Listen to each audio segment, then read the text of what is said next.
வணக்கம் மக்களே, இது உங்க தமிழ் யூடியூப் சேனல். இன்னைக்கு நம்ம வருஷம் கொண்டாடுற கோகுலாஷ்டமியோட கதையை தான் பார்க்க போறோம்.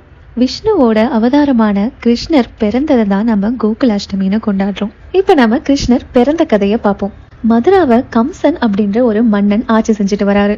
அவரு மக்களுக்கு பல தீமைகளையும் செஞ்சுட்டு வராரு. அதனால அவரோட பாவ மூட்டைகளும் அதிகமாகுது. அவருக்கு தேவகி அப்படின்னு ஒரு சகோதரியும் இருக்காங்க. தேவகிக்கு கம்சன் வாசுதேவன் அப்படின்ற ஒருத்தரை திருமணம் செஞ்சு கொடுக்கறாரு. திருமணம் முடிச்ச அடுத்த வினாடியே வானத்திலிருந்து ஒரு அசரீரி கேக்குது.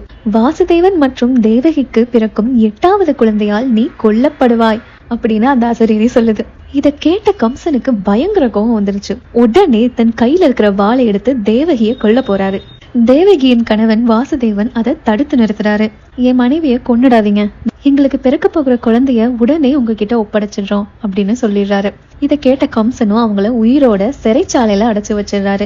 அந்த அசரீரி சொன்ன மாதிரியே தேவகிக்கு குழந்தைகள் பிறக்க ஆரம்பிக்குது. பிறந்த 7 குழந்தைகளையும் அதே மாதிரி பிறந்த உடனே கம்சன் கிட்ட கொடுத்துடுறாங்க.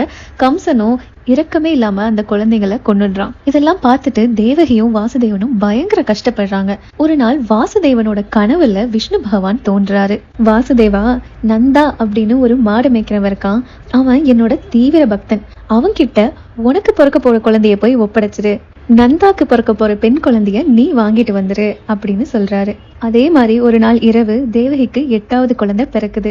அந்த விஷ்ணு பகவானே அவதாரமா வந்து பிறந்திருக்காரு. உடனே வாசுதேவரும் விஷ்ணு பகவான் சொன்னது மாதிரியே அந்த குழந்தையை எடுக்கிறாரு. அங்கிருந்துதான் அதிசயங்கள் நடக்க ஆரம்பிக்குது. வாசுதேவனோட சிறை சங்கிலி தானாவே விடுபடுது. சிறை கதவுகளும் தானா திறக்குது. காவலாளர்கள் எல்லாரும் மயக்கம் அடைஞ்சிடுறாங்க.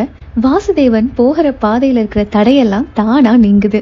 வாசுதேவன் கோகுலத்துல நந்தாவோட வீட்டுல தன்னோட ஆண் குழந்தைய வச்சுட்டு நந்தாவோட பெண் குழந்தைய எடுத்துட்டு சிறைச்சாலைக்கு மறுபடியும் வந்துடுறாரு. கோகுலாஷ்டமி கொண்டாடப்படும் நாள் ரோஹிணி நட்சத்திரத்துல அஷ்டமி திதியில கிருஷ்ணர் பிறந்து அவரை வாசுதேவன் எடுத்துக்கிட்டு கோகுலத்துக்கு போய் நந்தாவோட வீட்டுல வைக்கிறாரு. அடுத்த நாள் கோகுலத்துல கிருஷ்ணர் பிறந்ததை கோலாகலமா கொண்டாடுறாங்க.